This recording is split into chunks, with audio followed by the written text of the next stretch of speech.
Laboratory for specialized connective tissue, cartilage and bone. Learning objectives for cartilage. Be able to identify the three types of cartilage: hyaline, elastic, and fibrocartilage, and their subcomponents. Learning objectives for bone. Be able to identify bone tissue and its subcomponents. Begin your examination of the specialized connective tissues by examining a region of the trachea for hyaline cartilage. A piece of hyaline cartilage is shown in the field of view and is illustrated by the arrow. The connective tissue membrane surrounding this avascular tissue, the perichondrium, is shown at the pointer and is being traced by the pointer. It's that sort of dense, irregular type of connective tissue that forms a band that runs parallel to the cartilaginous plate. So it extends from here to here, and its external surface is going this way. It then thins and becomes this fibroelastic type of a membrane that is going to surround the cartilage block. If we trace around this piece of cartilage and move it to a different area and just trace around it, this would be the perichondrium as being crossed by the pointer, or perhaps as I pulled it down where the tip of the pointer now is indicating to about this level here. So this is the perichondrium here. And this just shows the matrix and cells within their lacunae, the chondrocytes, within this piece of cartilage. You can see, even though it's a little bit off staining, that is, it's a little too dark picking up the dye, you can still visualize this homogeneous matrix that the lacunae and the chondrocytes are found within. This little bit of staining down here is a little bit more realistic what a well-stained piece of cartilage really looks like. And we're just tracing on this side now, showing you the limit on this side of the perichondrium. So this is a piece of cartilage of the hyaline variety. Despite its unusual staining characteristics, having once traced the perichondrium and examined the cartilage piece at low magnification, examine it at a higher magnification to visualize some of the details of this particular tissue.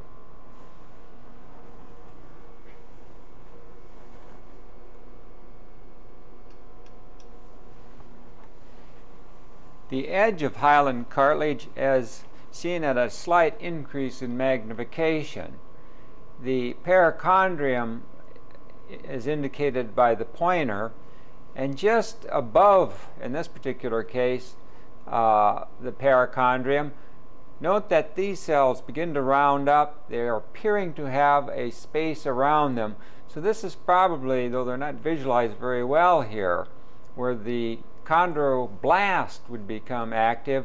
They then become entrapped in their own matrix, which differs from the, that is, the matrix differs from the surrounding perichondrium because you lose the fibrillar texture of this particular tissue and you blend into one that's smooth and homogeneous, so you know you're within the matrix. The ground substance is being produced.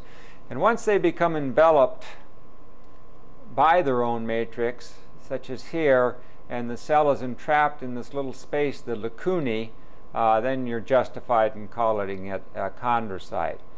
Notice that they start off more or less elliptically in shape, and as the cartilage block grows and the cells sort of move to the interior, though they're really being added to onto the outside, the cells continue to round up, become larger and larger, there's probably still interstitial growth occurring in this particular area because the matrix is perhaps at this point still soft enough to promote or allow interstitial growth.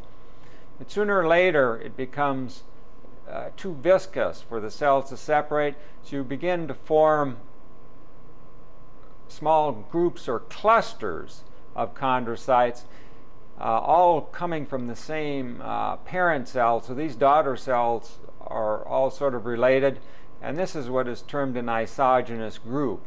These clusters of chondrocytes resulting from when the intervening matrix gets a little too solid for the cells to push apart from one another and separate. Perhaps if we move the field of view just slightly over, one can see this transition taking place. If the perichondrium is lying here, one can see the chondrocytes, the first ones being in rather elliptical type spaces, and then as you move to the interior they round up and the small isogenous groups form, indicating that at this point at least interstitial growth is no longer possible. The remaining growth will occur here as it's added to on the outside a form of appositional growth.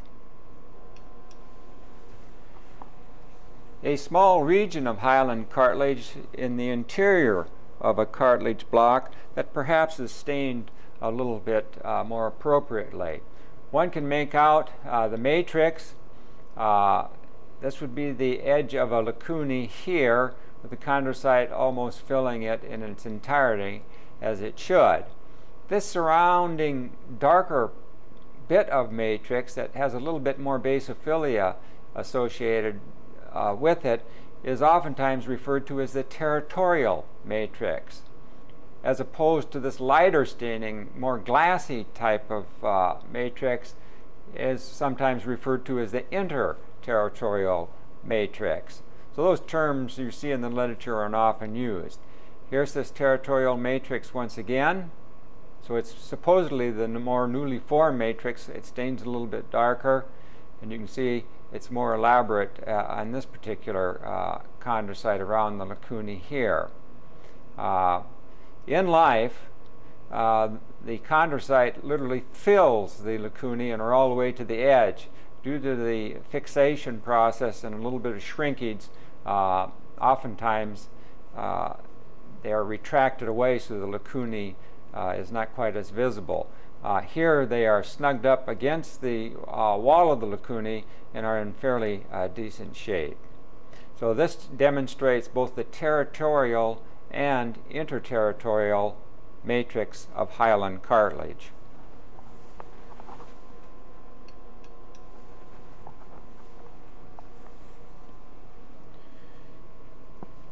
This is a relatively high-powered view, once again, of hyaline cartilage, but one stained with hematoxylin and eosin in a plastic section.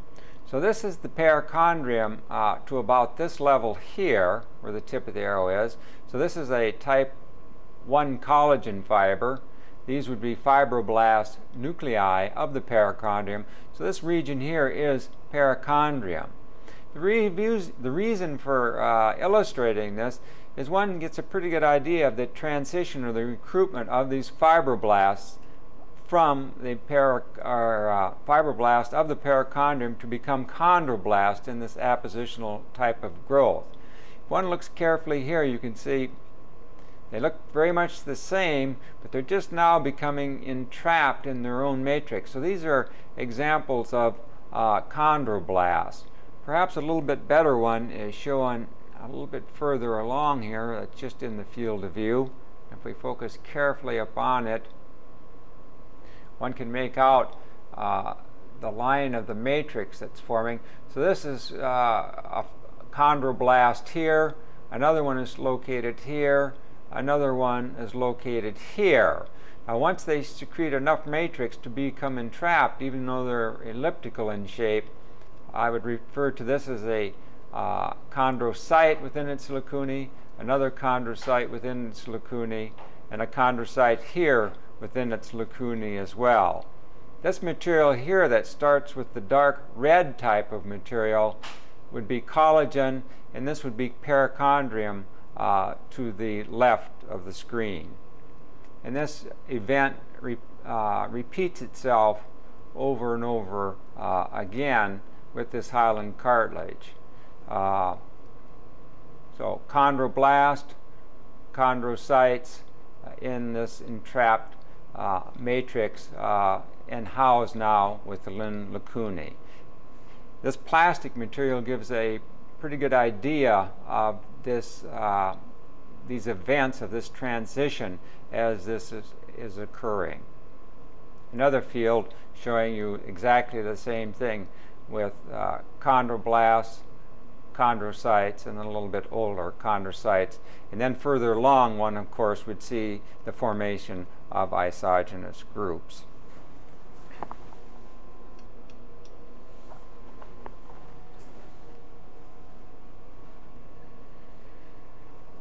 This is a section of elastic cartilage taken from the epiglotus. The perichondrium is shown at the tip of the pointer and then has an artifactual separation at this particular point. But like hyaline cartilage, it'll be a block of tissue. It'll have a solid matrix of type 2 collagen and ground substance. The chondrocytes will be housed within spaces of the lacunae. Everything is very similar with the exception that in addition to the type 2 collagen, elastic fibers are also found within this particular cartilage to give it some degree of elasticity. So to the left of the field and indicated by the pointer are the chondrocytes once again, and one can make out just a little bit of a retraction here, so that is its lacunar space. And in the background, in the matrix, it becomes fairly vague or obvious, however you want to, whatever opinion you want to form, of this black, stringy type of material, which are the elastic fibers within the matrix. Now please recall that to demonstrate this particular elastic tissue, it has to be stained selectively to do so. So it requires a special preparation. The chondrocytes oftentimes look more hypertrophied, look bigger and more closely crowded together in elastic cartilage. Whether or not this is a true feature, I don't know. One can see the very tip of the pointer, the lacunar space coming in quite nicely, and one then can make out the nucleus, the nucleolus, and the cytoplasm of this particular chondrocyte. So this is fairly well preserved tissue because the chondrocytes are filling the entire lacunar space as they do in life. When you see cartilage where the cells have retracted considerably and the lacunae are retracted, are very, very obvious, I should say, that cartilage is probably very poorly preserved. Here we can see the lacunar space coming in once again at the tip of the arrow. So this is elastic cartilage, like hyaline cartilage, surrounded by a perichondrium, has a very similar type of matrix with the addition of elastic fibers, and all the other features are pretty much the same, including the beginning as matrix is laid down the outside, the more peripheral lacunae and chondrocytes will have a more elliptical shape, and as one moves to the interior of the cartilage block, as indicated by the arrow, these cells and their lacunae round up to form sort of ellipsoid or rounded type of cells and lacunae and assume that shape. So everything's the same. It may appear a little more cellular, depending on the age, of course, we don't know, with the addition of the elastic fibers, which make it unique among the cartilages.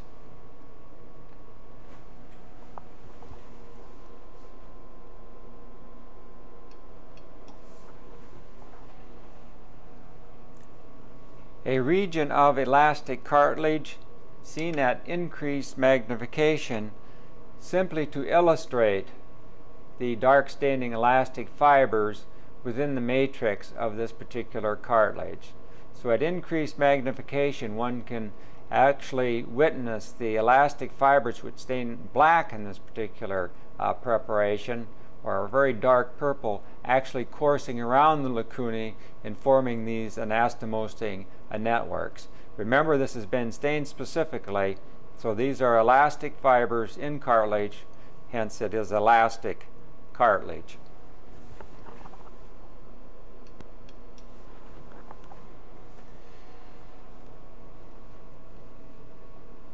This particular field of view illustrates fibrocartilage, in which the collagen fibers are stained blue.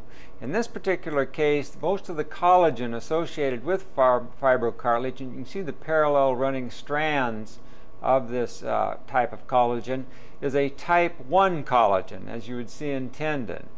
It looks very much like a tendon, with the collagen fibers, though they're frayed in this particular section or preparation, form a organization that looks very similar to a tendon on initial observation. But if one looks carefully at the cells or the nuclei of these particular cells, you can see that they're rounded. They're actually lying within a lacunar space.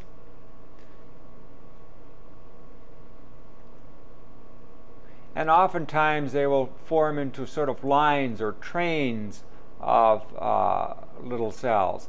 These are actually the chondrocytes within the lacunae. So within these fibrous bands, there's a little bit of ground substance produced. So lacunae are formed, and the chondrocytes round up and reside within them. So their genomic switchover has occurred, so they're producing the ground substance of cartilage. Another pretty good example is shown here. But the dominant feature that one catches one's eye is this fibrous nature, which appears very much like tendon on initial observation. Hence its name, fibrocartilage, because of this property. Briefly examine a field to see these elements at increased magnification.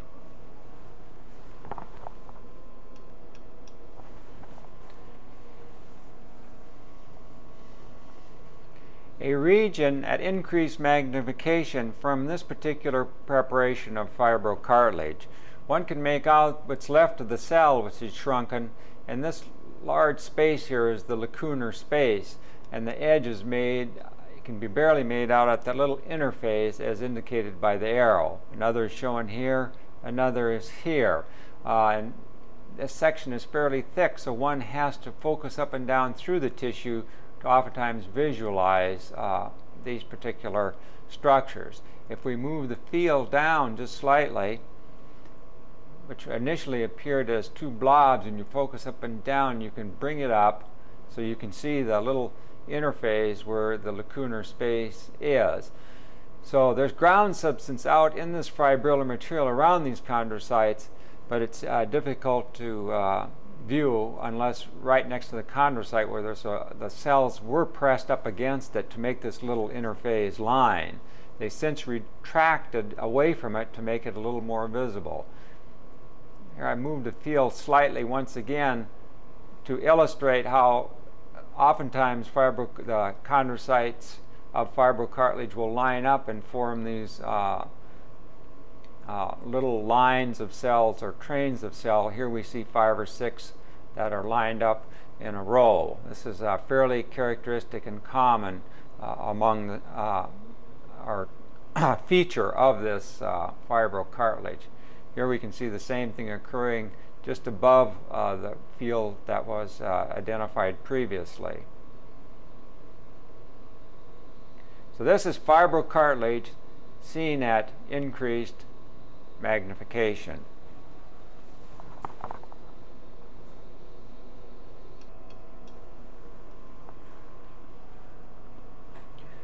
This is an additional example of fibrocartilage in a routine hematoxin and eosin preparation. One can make out the orange striped or striated appearance of collagen coming through the field, as well as this background of fibrillar material. Note that the cells are round, they are retracted a little bit away from the space that they were in, that is the lacunae. So that it has the appearance of what you saw in hyaline cartilage. And so what sets this aside from hyaline cartilage, as its name indicates, is that fibrous background of type 1 collagen. And here you can see or witness one of the trains or strings of these little chondrocytes in their lacunae in amongst this fibrous type of material. So this is fibrocartilage, but seen at using a routine hematoxin and eosin preparation. And the cytoplasm and the nuclear details in this particular case are a little bit better preserved than in that in the blue preparation that was observed earlier. So this is an example of fibrocartilage in a routine hematoxin and eosin preparation, and it's, as the name indicates, if one looks into the matrix area, that fibrillar texture is seen, which would not be seen in hyaline cartilage, and hence its name in this particular case of fibrocartilage.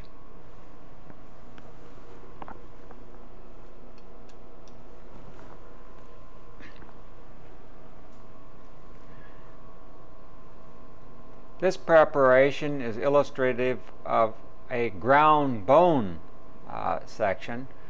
Please recall that this particular preparation is not a section. A chip of dried bone has been placed on an emery wheel, ground thin enough so that light can be transmitted through it, and so what one is observing is the matrix, the highly organized matrix of bone. Bone is organized into compact and spongy bone, and what we're viewing here is the compact bone.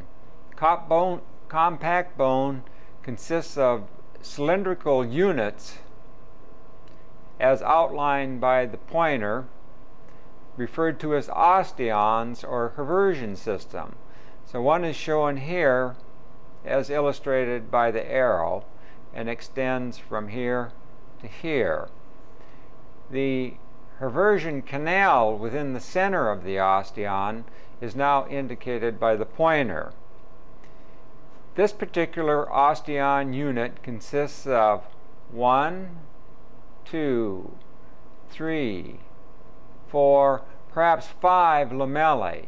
Each one of these bands, like growth rings on a tree, is a lamellar unit, a layer of bone, and the organic matrix, primarily collagen, is highly organized in each one of these lamellae so that the collagen fibers, which are type 1, are organized perpendicular to those lying in the next lamellae to give it tremendous strength, unlike cartilage or the other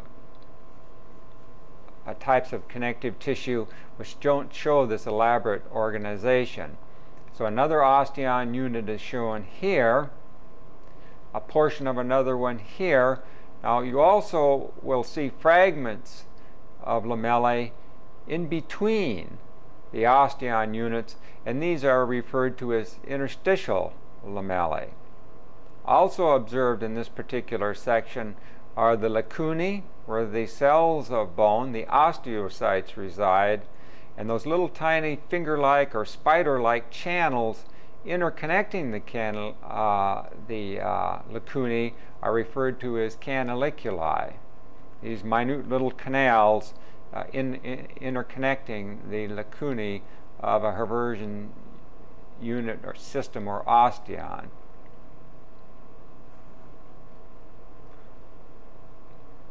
So this is all fairly typical of a ground bone section. Here's another nice osteon unit that's fairly flat. The Haversian canal in the center, the lamellae like growth rings on a tree surrounding it, the lacunae interconnected by these little tiny channels, these little spidery objects here, the canaliculi. And right around this particular area where you have this lighter area that sort of limits the outer surface of the unit itself is that cement line.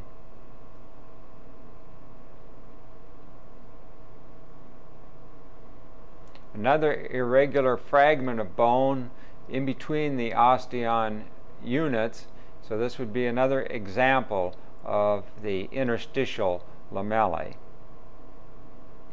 Completely surrounding the compact bone, but which is not shown here, are circumferential lamellae. So you have both inner and outer circumferential lamellae, which form some layers and smooth out the internal and external surface of bone as well.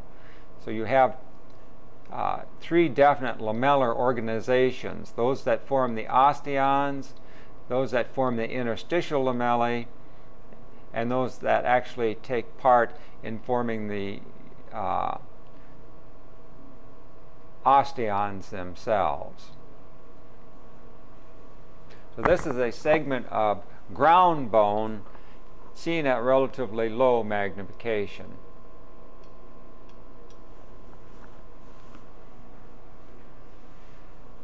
This field is representative of a single osteon, so the A osteon fills the entire field of view in this particular region. To illustrate the details of this unit, the Haversian canal is shown in the middle. Each one of these layers, as indicated by the pointer, is a lamellae. The canaliculi are these minute, spidery little channels interconnecting the appear as oval dark spots. The cellular elements, as you'll recall, is gone. What you're viewing mainly is the organization of the matrix. If one goes to the very edge, where it's a little bit thinner, you can see better the outlines of the individual canaliculi. Because this is a ground section, it is fairly thick, and one will have to focus up and down through the field to see many of these structures in their detail. So this is an osteon unit as viewed with the intermediate objective, showing you the details of the matrix.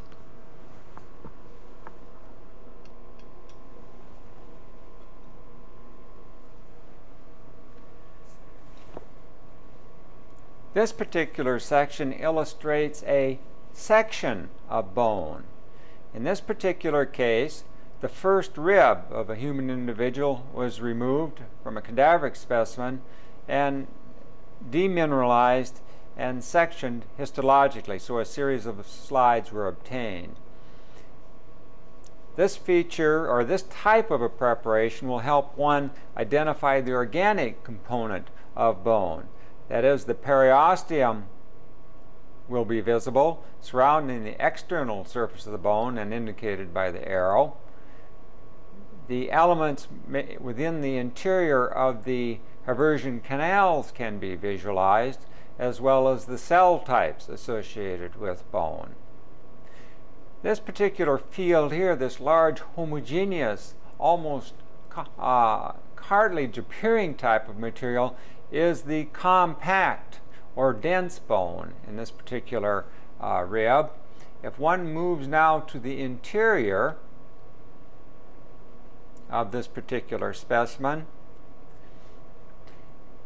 these structures that branch and crisscross the field of view are the tuberculae, and they are forming the spongy bone that forms the sort of suspending or skeletal structure of the marrow compartment. This type of material here is actually the bone marrow with scattered fat cells within it. So this is a type of reticular connective tissue that's not visible right at this particular magnification or with this preparation. So it's a reticular type of connective tissue that's holding the bone marrow in three-dimensional space. And scattered, of course, within it are fat cells. So these are the tuberculae of spongy bone. Examine some of these at increased magnification, as well as go back to the compact bone and examine the compact bone in detail, comparing the matrix, which was seen on ground bone with this preparation. See the similarities and the differences, as well as look for the organic components that were invisible on the ground section of bone.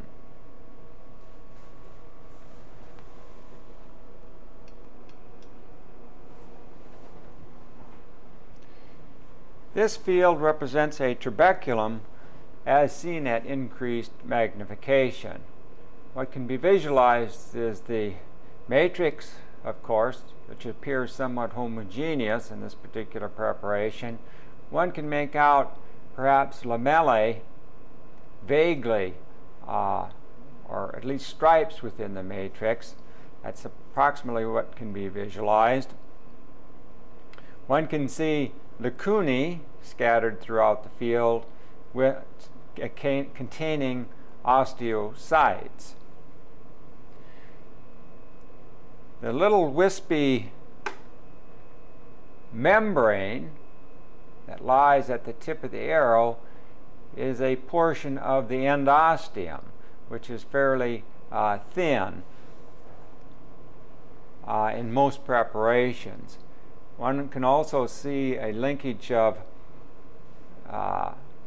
association with fat cells and perhaps reticular fibers extending from the endosteum, but those would be much better demonstrated with a silver preparation. Then if one moves out slightly, one can see a mass of hemopoietic type of tissue forming that mass of bone marrow. So this is the trabeculae of spongy bone, this dense homogeneous material within the center of the field, as seen at a slight increase in magnification.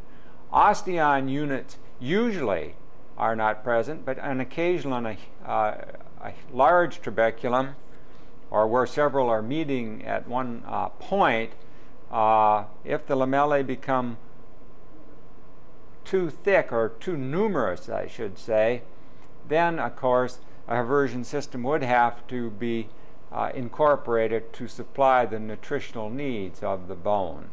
So this is all bony matrix with osteocytes within lacunae in trabecular bone.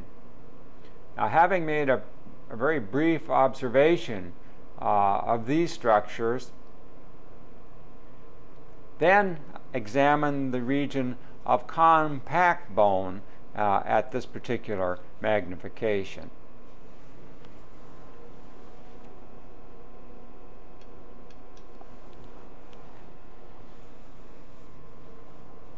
This is a region of compact bone as seen in a demineralized and sectioned region of bone.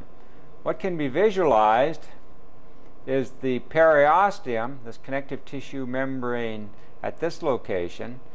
And recall that these cells, fibroblast-like cells right on the inner surface of this vascular fibroelastic membrane, have osteogenic potential. Indeed, some of these are called osteoprogenitor type cells. But with this intermediate objective, several observations can be made. What appear to be outer circumferential lamellae, along with these so-called tide marks are shown here, and extend out about this far. On the initial observation, on the face of it, it appears homogeneous and cartilage-like. However, with careful observation, one can see Haversian canals within the field, and if you look very carefully, one can start to see the outlines of osteon units. Indeed, one can even visualize perhaps some interstitial lamellae as well. So if we carefully course through and find a different region, pulling several of these units in the field, one can see a Haversian canal here with its contents, a Haversian canal here with its contents, and a Haversian canal at this location with its contents. And if you look very carefully, one can sort of make out the circumference of the osteon units, of which that Haversian canal lies in the center. Another would be shown at this location. And perhaps some interstitial lamellae, though they're more difficult to see. Perhaps there's a better one as I trace it here, lying between this osteon unit, this one, and then one out of the side of the field of view. So there's a little block here that looks like it's limited by a cementing line. And if we move the field a little bit at a time and carefully, and careful observation is observed, one can see the osteon units around this central Haversian canal.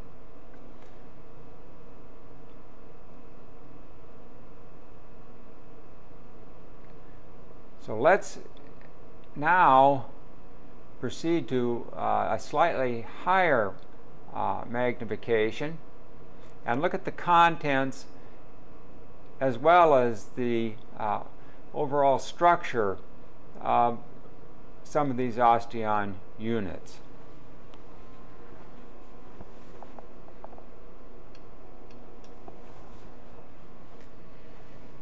The demineralized section of bone seen at an intermediate objective power. The periosteum is located at the arrow, and a few scattered osteocytes can be seen at this in these peripherally located circumferential lamellae, the outer form that is. And careful observation, though it is not nearly as dramatic as the ground bone, one can make out the lacunae, some of which contain these dark spots, which are the remnants of the osteocytes, and then one can envision the contents of the Haversian canal. The cement line showing the boundary of this osteon unit extends approximately where the tip of the arrow is indicating. One can almost imagine and get just a hint of sort of a striated appearance around the Haversian canal, using it at its center, going from here to here. You can almost envision or see the lamellar units. So this one probably has 4 or 5. And then, of course, the lacunae, and some of which contain osteocytes. Remember, the contents of the Haversian canal, it is lined by this delicate connective tissue membrane, the endosteum, that extends up into and throughout the Haversian system and gives this region osteogenic potential for the remodeling of bone, the remodeling of these osteon units.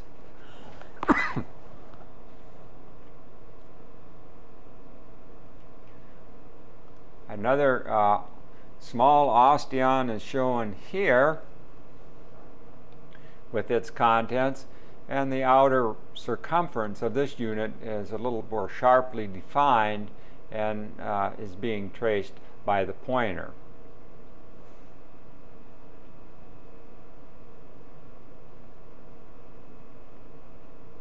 So one can see a rough outline of these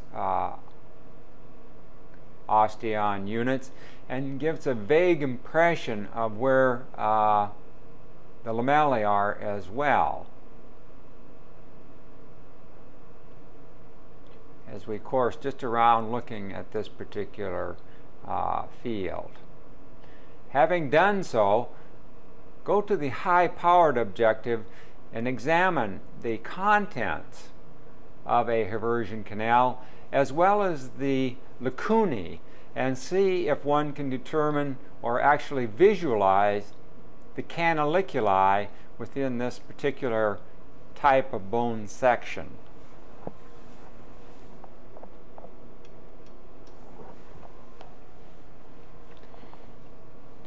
A region of bone matrix with using the decalcified specimen showing the contents of a Haversian canal, a small blood vessel, and this wispy fine connective tissue material that is representative of the endosteum, even though it's pulled away a little bit.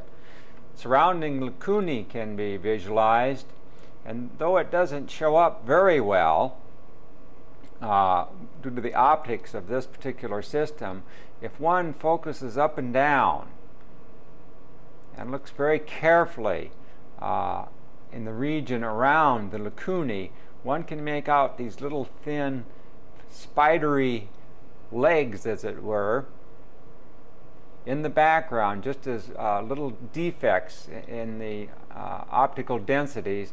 These are the canaliculi. So one can visualize them even in this demineralized bone. Note also the lacunae have an elongated, irregular shape, indicating that there's something causing these irregularities, and they are the canaliculi emanating from that lacunar boundary. So these things can be seen, though it's difficult to illustrate them with this particular photomicroscopic setup. So that's an osteon unit located here, a very small one, showing its contents. Examine several of these, and one can see the contents perhaps a little bit better. We can kind of see what looks to be a remnant of the venous component, and it looks like there could be a little thicker wrap here, so this could be a little arterial. And you can see some of these primitive cells in the surrounding connective tissue. This may be differentiating a little bit or filling in a little bit, so that we could actually be visualizing here the end of a remodeling process, and these could be osteoblasts that are going to be involved in the laying down of new matrix. Here, if one looks very, very carefully on this particular lacunae, which is shown here and contains an osteocyte, one can make out, perhaps a little bit better, these little spidery lines which are indicative of the canaliculi on this particular preparation. And if one examines several of these canaliculi, these lightness or difference in the refractive index, one can make out these little minute channels extending across the lamellae, which also are vaguely represented as indicated by the arrow, surrounding, like growth rings on a tree, the centrally positioned Haversian canal. This is another one showing its contents. This little vessel contains blood vessels. This dilated form is probably the venous component, and this is the connective tissue of the endosteum. And it's these cells that have the osteogenic potential and become osteoprogenitor cells and then osteoblasts in the remodeling process of bone. So there are a number of features that can be visualized in this demineralized section of bone, once one knows what to look for by having examined the ground section. This is the region of an osteon, and if I keep it at this focal length, one can see the canaliculi streaming and emanating from the lacunae and forming a network of channels that interconnect the isolated lacunae, so they're not isolated, and in communication, osteocytes one with the other. The cement line probably goes along like at this angle in this particular preparation. So these are the elements that can be visualized and should be seen using the demineralized preparation and compare the details one observes with those seen on the ground section of bone. This is the periosteum, so we're on the outer surface, a much thicker connective tissue membrane as compared to the endosteum. And these fibroblast-like cells are the ones that have the osteogenic potential. Seeing any type of activity, perhaps, other than some slight remodeling, is probably just a chance occurrence on this particular bone as compared with a limb bone. Remember what this specimen is a section from the first rib. Therefore, the stresses placed upon it are not nearly as great as, let's say, a tibia or the femur. Therefore, the remodeling is much less intense and much slower. Here we can kind of make out perhaps these cells would become blast. It looks like one may have been differentiating here, and you can see it's in a little lacunae right on the edge, so that's probably in the process occurring. But please bear in mind, consider the specimen you're working with. Since this is the first rib, that remodeling process and that mechanism differentiation is probably much, much less as compared to a limb bone, particularly a bone of the lower limb. So this is a specimen of demineralized bone, showing a specimen that's good at showing or demonstrating the contents, the organic contents of the eversion canal and the endosteum and the periosteum, as well as the osteocytes within the various lacunae.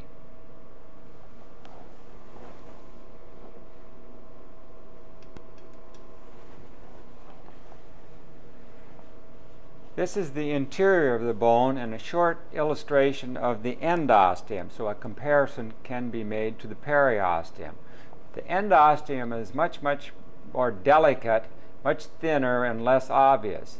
It lines the interior surface of the marrow cavity. So this type of a delicate, strandy connective tissue with occasional vessels is the endosteum, this small region that's extending here. The marrow cavity would be in this region, as indicated by the arrow, and some of the hemopoietic elements are shown at the arrow at this particular location. So the endosteum lining the marrow cavity is very, very similar in appearance to that which extends up into the eversion canals. Just a very tiny, thin type of a membrane, oftentimes pulled away from the bone surface, as you can see all along here, and sometimes removed a considerable way into the marrow cavity due to processing. So this is a very delicate type of connective tissue membrane that lines the inner surface of the bone. And this is its appearance, a very delicate, hard to demonstrate type of material. You can see here it's been pulled off considerably, and it was torn off right about at this location. So this is the endosteum, that membrane that has the osteogenic potential lining the interior of the marrow cavity. A very delicate type of connective tissue, but one that does have cells such as this will have that osteogenic potential to differentiate and become blasts, and it also has scattered small blood vessels associated with it.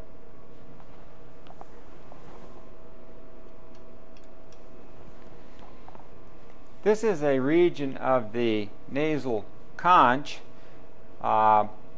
These are small scroll-like bones that form the interlacing network of the nasal cavity. So this is, we'll see, as a respiratory type of epithelium. This is a special neurosensory type of epithelium known as olfactory epithelium, and associated with it are contents within this dense or in this area, as indicated by the arrow, full of blood vessels, cross sections of nerve as seen here that will be studied at a later time.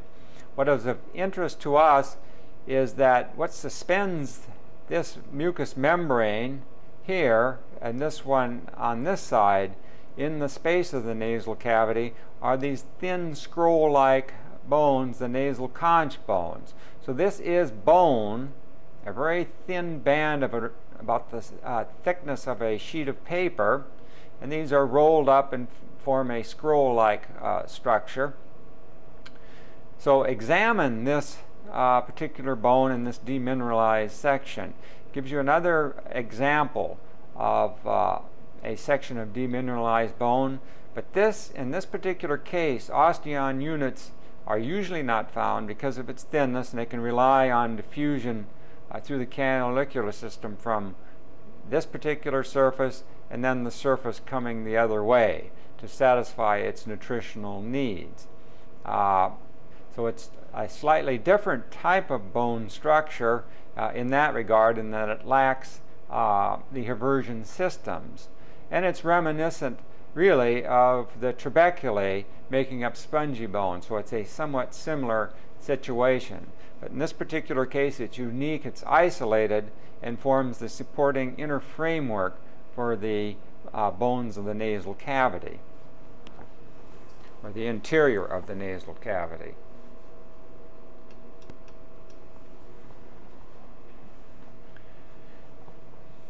This is a section through the nasal conch bone as seen at increased magnification.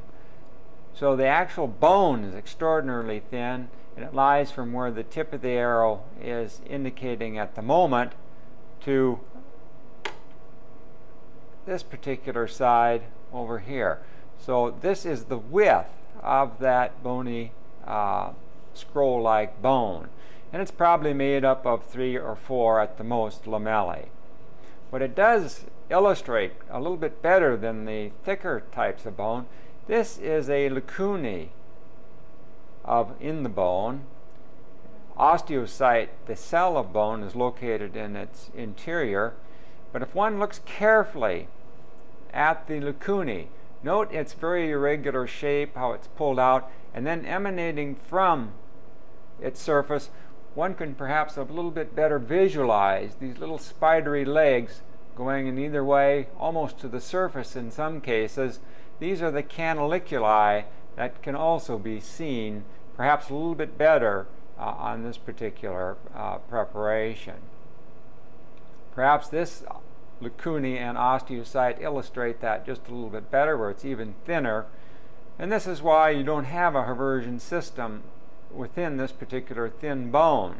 You can see there's a major vessel right here, so this region has immediate access to the vasculature as canaliculi extend to the surface and have access to this vascular supply.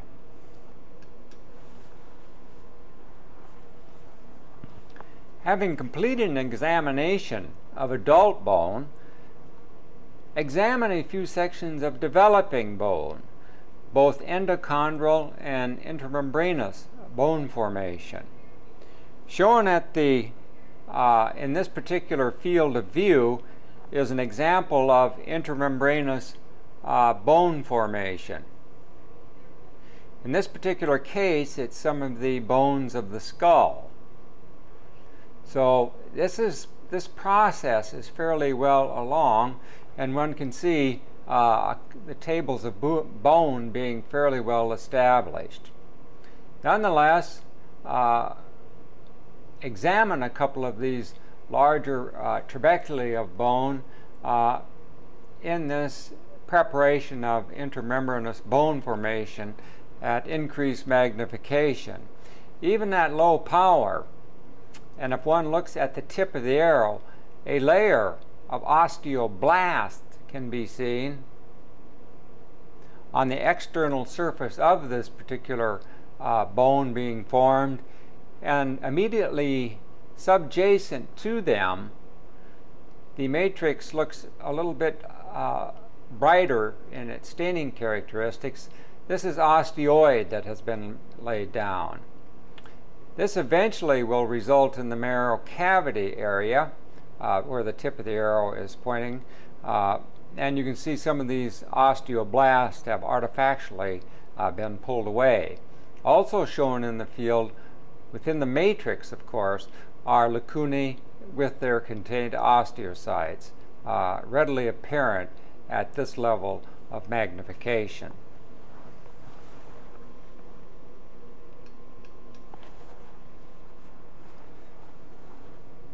The very same region of intramembranous bone formation, but seen at increased magnification. The periosteum, which is shown here, has been stripped away artifactually, but remaining intact is a layer of osteoblasts which have assumed a very flattened appearance on the external surface of this particular piece of bone. Here we can see a cell that has become entrapped within the matrix. This would be legitimate to call this an osteocyte within the lacunae, and another is shown here. If one traces along this particular layer,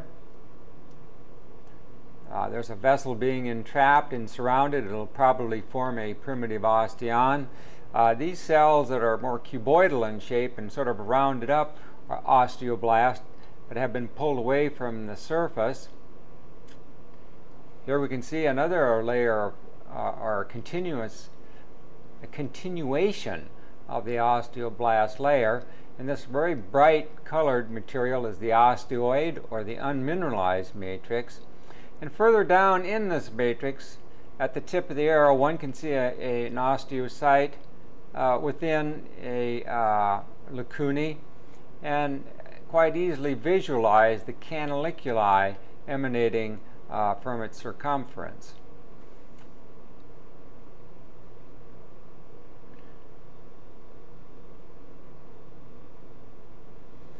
A little bit more intact layer of osteoblast shown here. In the field just beneath it, these osteoblasts have been pulled away artifactually. And as this matrix is laid down in the form of osteoid, more layers will be, or cells will be recruited from the periosteum, and it'll gradually build up from the periosteum, that is, lamellae laid down concentrically or in layers as this bony plate expands. So in this particular area, though it's fairly thick, on both sides of this little piece of bone, we have osteoblasts on this layer adding to it, osteoblasts on the opposite side also contributing to its width and its formation. And here you can see newly formed osteocytes now in the lacunae, with the blasts laying down the matrix. The same phenomenon is occurring at the top of the field. So this gives one an idea of intramembranous bone formation, forming directly within the connective tissue membranes. And in this particular case, it's well underway, and so we already have bone formed, and with sort of an appositional growth adding to its external surface with the differentiation of osteoblasts.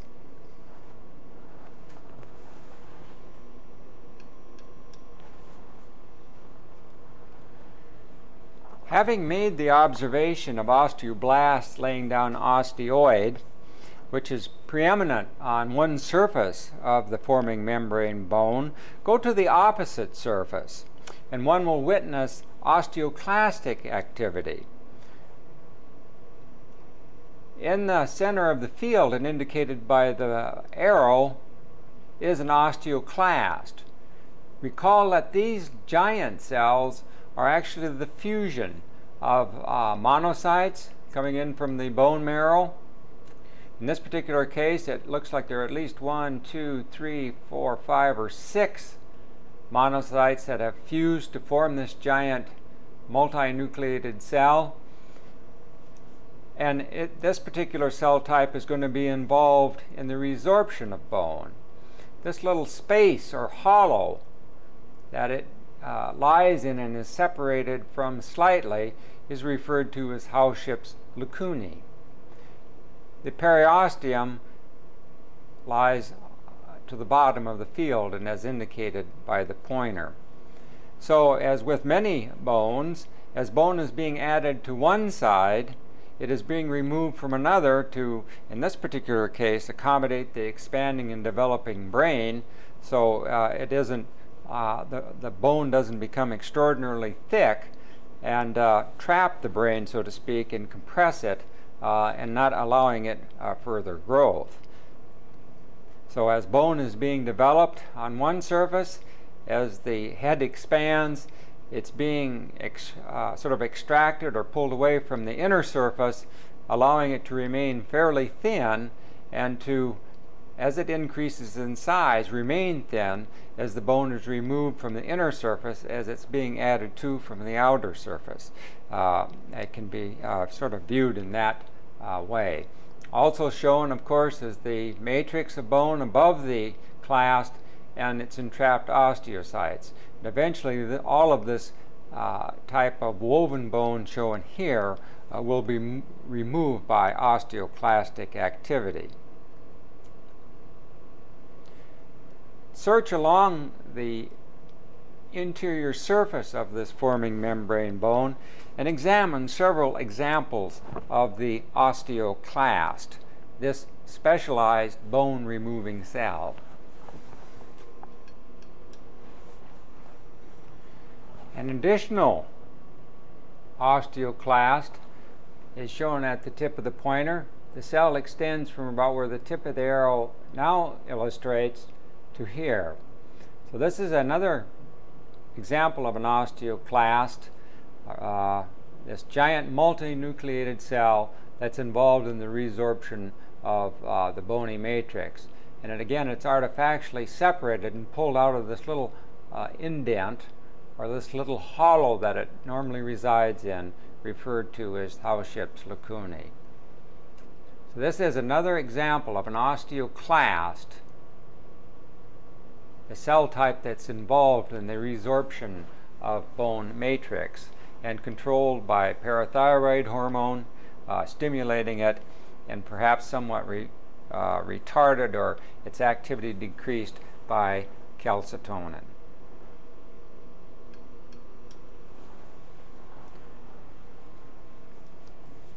This is a field representative of endochondral bone formation. That is, bone formation that involves the replacement of a cartilaginous model that precedes it. This is a relatively older preparation of bone formation, and it's up near the epiphyseal plate, though the secondary ossification center has yet to appear. But this preparation does show, however, the various zones of endochondral bone formation in which how the cartilage model is removed. In this region, as illustrated by the arrow, typical hyaline cartilage, it sort of has a base rate of cell division, and the chondrocytes and their lacunae are randomly scattered within the field. However, near the formation and replacement of bone area, at the extreme right of the field, as illustrated by the arrow, as one proceeds in that towards that region, several things can be observed.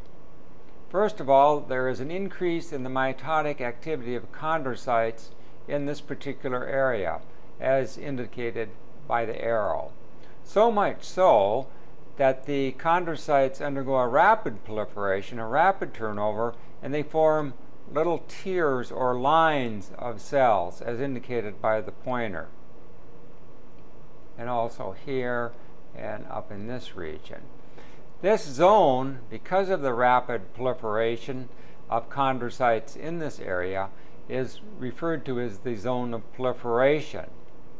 Now, towards the end of the zone of proliferation, in this particular area crossed by the pointer, the chondrocytes hypertrophy, the lacunae get larger, and the partitions between lacunae become thinner. Because of the increase in size and the sort of maturing appearance of the chondrocytes, this is referred to as the zone of hypertrophy and maturation. Now, in this particular preparation, the penetration of the calcium salts emanating from the vascular elements in this particular area can be demonstrated. The light gray material is calcified cartilage.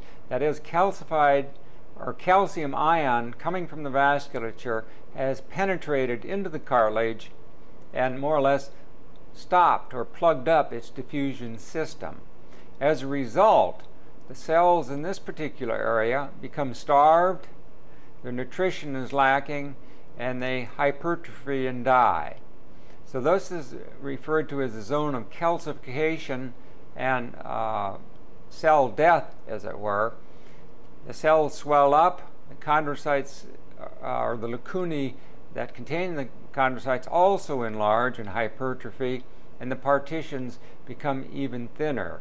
Eventually, the chondrocytes die. The matrix, even though it's calcified, is becoming softer, and little angiogenic buds or blood vessels of these little structures drill their way in between the chondrocytes, in between those little partitions that remain where the lacunae once were. So they literally drill their way into the cartilage and extend and follow this lacunar train or tier. Remember, it started up here. They're in a line, the chondrocytes in the proliferative zone. In the maturation zone, they're just getting bigger and the partitions thinner.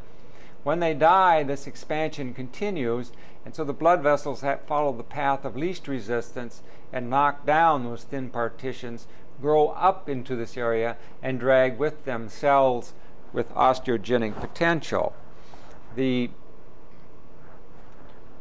particular dye that's being used, this material here that has a reddish cast to it, is actually bone matrix being laid down on some of these cartilage bars.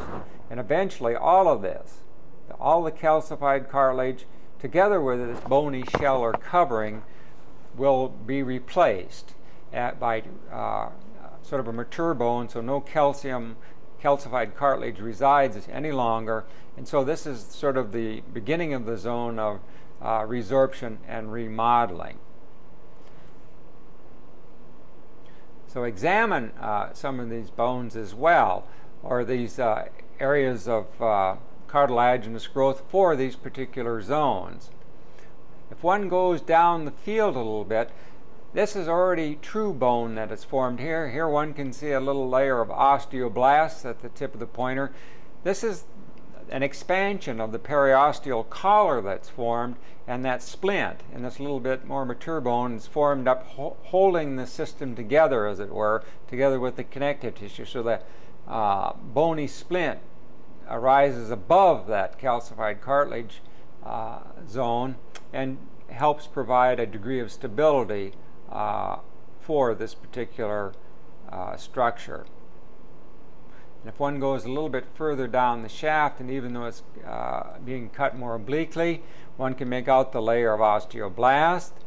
In this particular case, the osteoid is assuming a salmon or a much lighter staining color. And you can see primitive Haversian systems have been incorporated into the compact bone that's developing along the mid-shaft region. Here's a little vessel that has gone in. It's being incorporated into the bone, sort of entrapped, and will form the interior of one of the Haversian systems eventually. And then finally we get to the cartilage in the same zonation at the opposite end of this particular bone. And the system repeats itself on the opposite side with shaft development. Endosteum would be forming here. This is periosteum, and you can see a rather remarkable layer of osteoblast, and the salmon-type light-staining material is the unmineralized matrix being laid down by the osteoblast, the osteoid.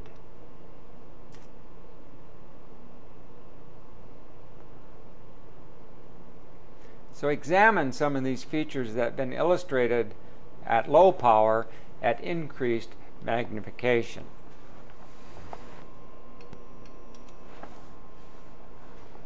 This is just a small region along the bony collar mid-shaft region to illustrate the osteoid and the appositional growth in this particular area. The cartilage has been totally replaced. This is all calcified bone in this particular area, and one can see the lacunae with the contained osteocytes. So this would be an example perhaps of woven bone at this particular point in the life history of this individual. This is the periosteum as being illustrated by the pointer. This light band of material is osteoid, the unmineralized bone matrix, and one can envision 2 or 3 cells that are newly formed osteocytes, blasts that have become entrapped in their own matrix. You can see the process happening in this particular area.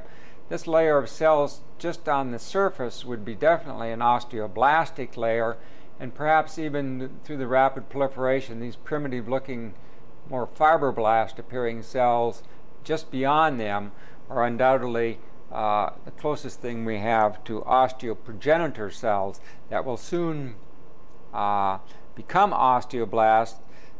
Their genomes will be turned on to lay down organic matrix, and they too eventually will become entrapped in their own matrix and become osteocytes. So this process can be seen in this particular field along the mid-shaft region on the outer surface of the periosteal collar in compact bone formation.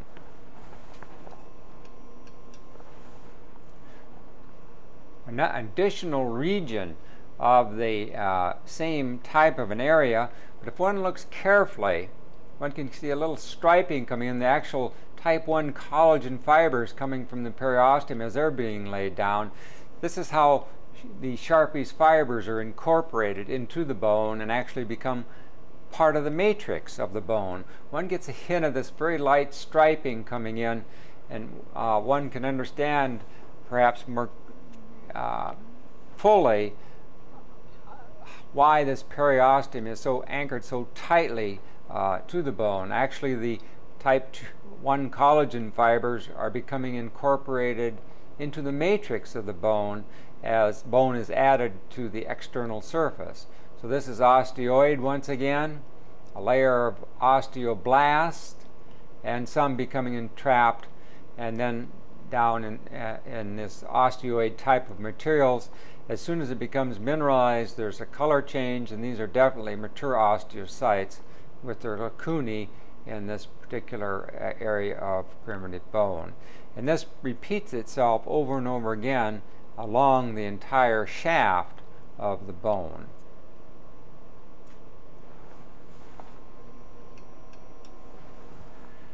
This is a region of the hyaline cartilage during endochondral bone formation.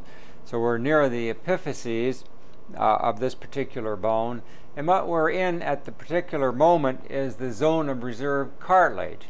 Typical hyaline cartilage, a light translucent type of matrix. If one looks carefully, one can see the chondrocytes in the little halo, very light area, the little space that they reside in this very light stain, the so-called lacunae of the chondrocyte. Now, as we proceed towards the area of bone and the marrow forming marrow cavity, note the division that is taking place, and that the cells because of the rapid amount of proliferation, stack up and form these lines or these trains of chondrocytes. So this is an example of the zone of proliferation. As we continue to move towards the area of bone formation, these lines become more obvious, particularly right in this particular area. So this is the distal end of this zone of proliferation. And note that the lacunae are starting to expand and the cells become more crowded together, particularly in this particular area. So this is the zone of maturation, I would say, that begins here and extends probably to this area. The cells continue to expand in size, the lacunae get larger, and the partitions between cells, the lacunar walls, become thinner.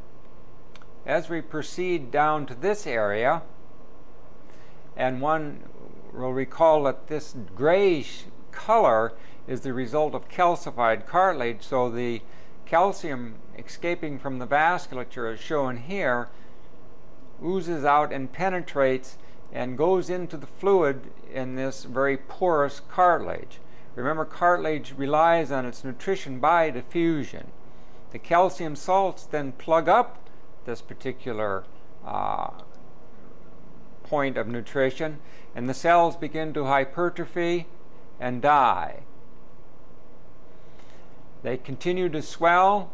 The little partitions between the lacunae become thinner and thinner and thinner, and it ultimately an osteogenic bud. These buds are little solid type structures, much like little rootlets on a tree or a plant, and actually rotor their way, grow in, break down these little partitions, and grow up and extend where these columns of cells once resided, and as they grow up, drag with them a sleeve of connective tissue that has osteogenic potential. That is, they're dragging with them the end ostia. And this repeats itself over and over again. And as cells differentiate to become osteoblasts, they then lay down bony matrix, a primitive bone matrix, on the calcified cartilage that remains, and eventually all of this will be eaten away by the osteoclastic activity as this bone is remodeled. And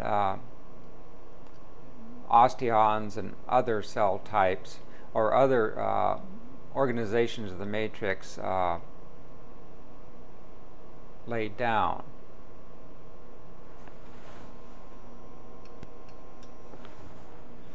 Within the zone of resorption and remodeling, one would expect to find osteoclastic activity, and indeed one should look for and find osteoclasts. In this particular case, they've been artifactually pulled away from this calcified cartilage and a little bit of bone that's been laid on its surface.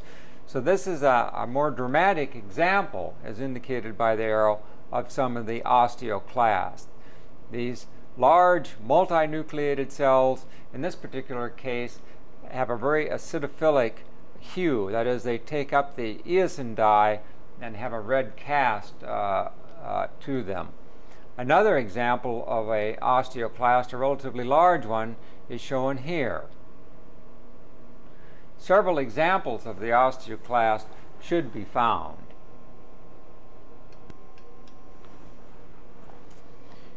A region through the zone of calcification and cell death, the zone of maturation hypertrophy, just to the left of it in this particular field, one can see the lacunae swelling up. They then begin to hypertrophy and die, expand, and then just what's left is a thin partition that remains between the cells, and which will eventually be eaten out, as mentioned before. This particular field shows these vascular buds growing up into these particular areas. So here's that sleeve of primitive connective tissue, the vessel just on the other side, and with it are osteoclast, two in this particular field, and one can see the vessel lumen then sort of widens out. One can barely make out sort of its diameter here and filled with red cells.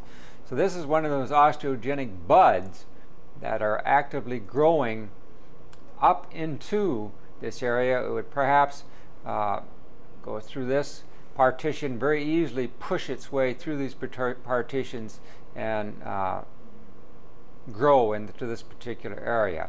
Here's another one, perhaps just a little nick through the actual bud itself, the osteogenic bud. So they're like solid little structures that grow in and then hollow out secondarily. So here you can see one of these little growth buds, just a grazing section through it, penetrating through, and has eaten out those little partitions and extending up in this particular direction. These events should be witnessed and observed on your own sections.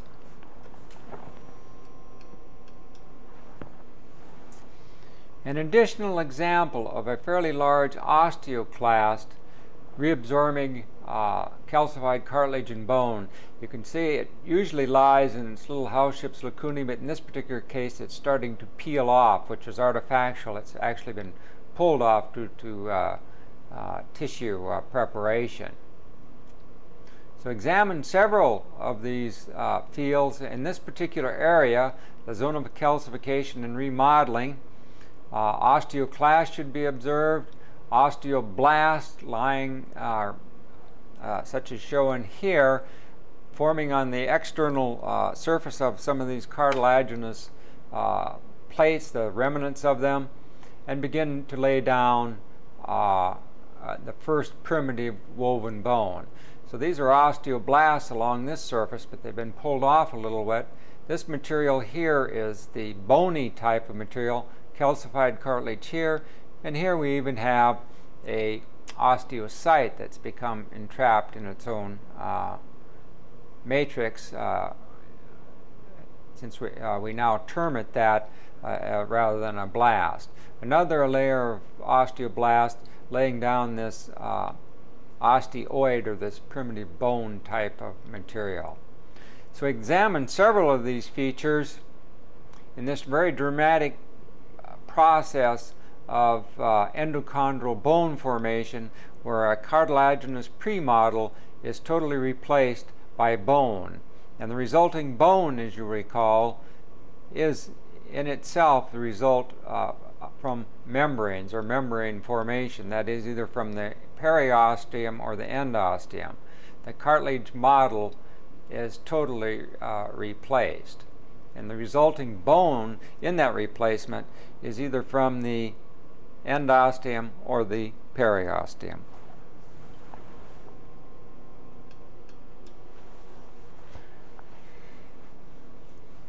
This particular field is from a human fetal finger, showing exactly the same features as we had witnessed on that other small bone in endochondral bone formation. In addition, this particular specimen shows the development of articular cartilage, shown at this particular area in this developing fetal finger. So here's another cartilage block. The other forming bone will be in the area indicated by the pointer. And if one goes through and traces down, one can see exactly the same layers: a zone of reserve cartilage, a zone of proliferation, a zone of hypertrophy and maturation, and then finally a zone of calcification and cell death, where the lacunae become obviously and grossly distended, and then the layer of bone resorption and remodeling occurring in this particular area. So the very same features can be observed even though the staining characteristics are subtly different. And then, of course, the shaft of bone where the arrow is now indicating, and these calcified cartilage particles or pieces with bone on their exterior surface will be completely replaced over time. The resultant, or this sort of speckled material in the background at this low magnification, is hemopoietic elements in a primitive marrow cavity. And one will trace down through the length of this particular section, blood vessels are becoming incorporated and will form the first primitive reversion systems, as indicated before. And then finally we get to the other end of this forming bone, and these layers, though they're not as obvious due to the angle of cut in this particular area, will mimic those elsewhere and show the very same zonation and characteristics. So examine all of these features as an example of endochondral bone formation.